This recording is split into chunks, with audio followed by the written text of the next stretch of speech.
इनके जो भारतीय जनता पार्टी के दो ही बुजुर्ग नेता थे, आडवाणी जी और मुरली मनोहर जोशी जी, लाल कृष्ण आडवाणी जी के और मुरली मनोहर जोशी जी के, ये क्या लॉजिक दे रहे हैं और क्या कह रहे हैं, और इसी टाइप की लॉजिक दूसरे लोग भी दे रहे हैं। तो पहले आप इनको सुन लो, ये दोनों बुजुर्ग नेता हैं, सुन लीजिए पहले। इस सरकार का मैं कभी कभी सोचता हूं कि कुछ सत्ता में आए हैं तो उसके कारण सत्ता में जो अहंकार है वो चढ़ गया है, नहीं तो ऐसा रवैया नहीं अपनाते। मैं आपको कहने आया हूं कि एफडीआई रिटेल ट्रेड के खिलाफ आपने जो संघर्ष करने का फैसला किया है बहुत अच्छा फैसला है। सूरत में इस एफडीआई रिटेल के साथ समझौता नहीं होगा और हम उसके साथ संघर्ष करेंगे और हम उसके साथ संघर्ष करके सरकार को मजबूर करेंगे। यही कहने वाला आया हूं आपको कि आज हिंदुस्तान का व्यापारी जिस प्रकार से देश की सेवा कर रहा है, उसके सेवा करने के काम में कोई बाधा ना आए, इस दृष्टि से इस बात को पहचानना चाहिए कि रिटेल ट्रेड में एफडीआई परमिट करना और वॉलमार्ट को यहां पर लाना, ये एक प्रकार से हिंदुस्तान के यहाँ के भारतवासी के साथ अन्याय है। एक विदेशी सरकार के स्वभाव उसको स्वीकार नहीं करना चाहिए और उसके साथ संघर्ष करना चाहिए। यह धरना उस संघर्ष का आरंभ है। आपको बहुत बहुत बधाई, आपको शुभकामनाएं, भगवान आपको निश्चित रूप से सफलता दे। हिंदुस्तान के किसान और छोटे व्यापारी ये सबसे महत्वपूर्ण तत्व है। अगर छोटा व्यापारी नष्ट हो जाए तो भारत की स्वाधीनता नष्ट हो जाएगी। अगर भारत का किसान नष्ट हो जाए तो भी भारत की स्वाधीनता नष्ट हो जाएगी। प्रधानमंत्री और वित्त मंत्रियों का एक ही नुस्खा है कि किसी तरह से विदेशी बहुराष्ट्रीय कंपनियों को खुदरा बाजार में काम करने की इजाजत दी जाए। कहते हैं कि जो आर्थिक स्थिति बिगड़ी है उसका नुस्खा उसको सुधारने का यही है कि आप विदेशी कंपनियों की पूंजी यहां ले आइए और इस देश को खुशहाल बनाइए। बहनों और भाइयों, इससे बड़ी झूठ कोई नहीं हो सकती। कभी कभी वो फरमाते हैं कॉमर्स मिनिस्टर कि आप चिंता क्यों करते हैं, विदेशी कंपनी आएगी किसानों और व्यापारियों को खुशहाल कर देगी। हमने पूछा कैसे करेगी, बोले जब वो आएगी तभी पता लगेगा। हमने कहा जहां है वहां क्या हो रहा है। प्रधानमंत्री जी कहते हैं कि यूरोप में विकास दर 0 रहेगी। हमने कहा वहां बहुराष्ट्रीय कंपनी है या नहीं, ये वॉलमार्ट कहाँ है, ये कैरीफोर कहाँ है, ये टेस्ट कहाँ है, ये कहाँ है कंपनियां। फिर वहां आर्थिक विकास क्यों नहीं हो रहा, वहां रोजगार क्यों नहीं बढ़ रहे। अमेरिका में आवाज क्यों उठ रही है कि रोजगार बचाओ, तो वॉलमार्ट वहां रोजगार क्यों नहीं पैदा कर रहा, क्यों नहीं कर रहा। कैरीफोर वहां जाके रोजगार क्यों नहीं पैदा कर रहा, और जर्मनी और फ्रांस की कंपनियां अपने देश में क्यों नहीं पैदा कर रही। ये हिंदुस्तान में रोजगार पैदा करने के लिए नहीं आ रही, ये हमारा व्यापार छीनने के लिए आ रही। विश्व व्यापार संघ की WTO की जो संधियां हैं जिसका भारत हस्ताक्षर करने वाला है, उसके अनुसार एक बार कोई विदेशी कंपनी यहां आ गई तो उसका हैसियत और उसका दर्जा भारतीय कंपनी के बराबर हो जाए। क्या होता है, वॉलमार्ट का एक स्टोर 60,000 किस्म की चीजें बेचता है। 60,000 सुई से लेके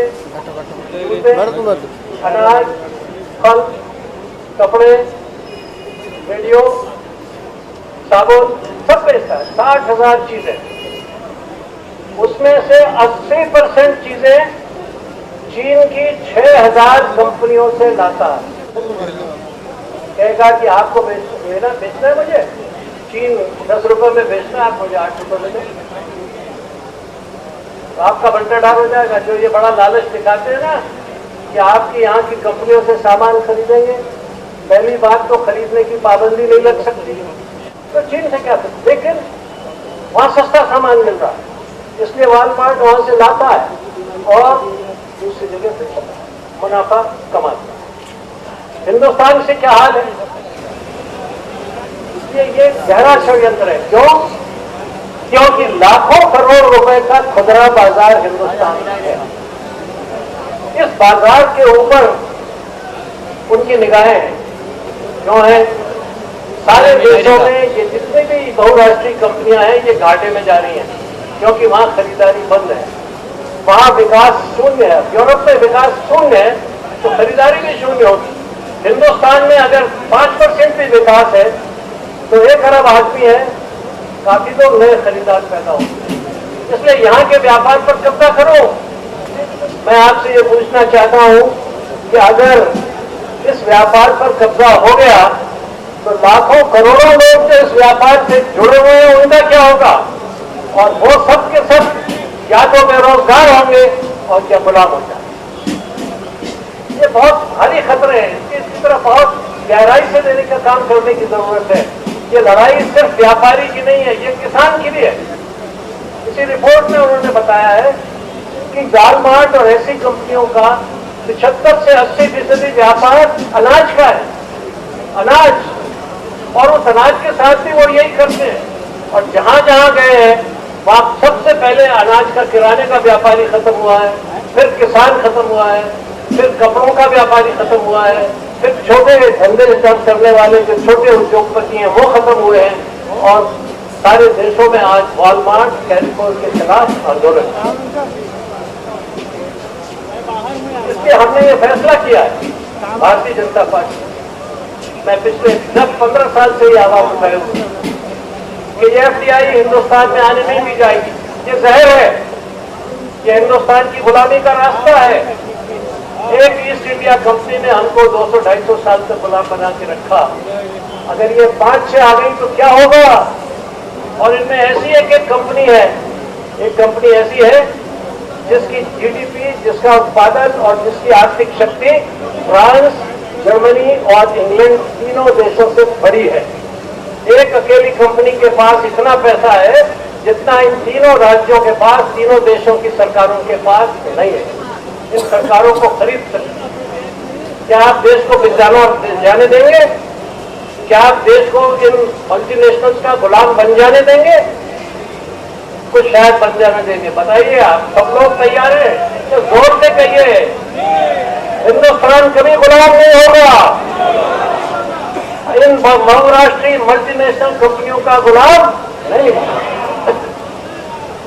फिर और बताना चाहता हूं आपको, ये मल्टीनेशनल कंपनियां भारत के बड़े घरानों के साथ मिलकर भी बिजनेस करना चाहिए। मेरा ये बहुत साफ कहना है, छोटे व्यापार में बड़ी पूंजी का काम नहीं। उनको साफ कह दो, हमारे अंगना में तुम्हारा क्या काम? हाँ, कोई काम। छोटी पूंजी से काम होने दो। लोगों को अपने पुरुषार्थ से, मेहनत से देश को समृद्ध बनाने दो। अपने व्यापारी को सुधार करने के लिए कुछ मदद कीजिए ना। भाई तेरी कुंती ऐसी बननी चाहिए, देखो मेरे पास तो पैसा नहीं है, क्या बैंक उसको पैसा देने के लिए तैयार है? एक इंडस्ट्रियलिस्ट को आप 100 करोड़, 200 करोड़, 1000 करोड़ रुपए दे देते हैं किसी बिना गारंटी के, और इस आदमी को आप 1000 रुपया देने के लिए तैयार नहीं है ताकि वो अपनी कुर्सी को साफ सुथरा, क्यों नहीं दे सकते?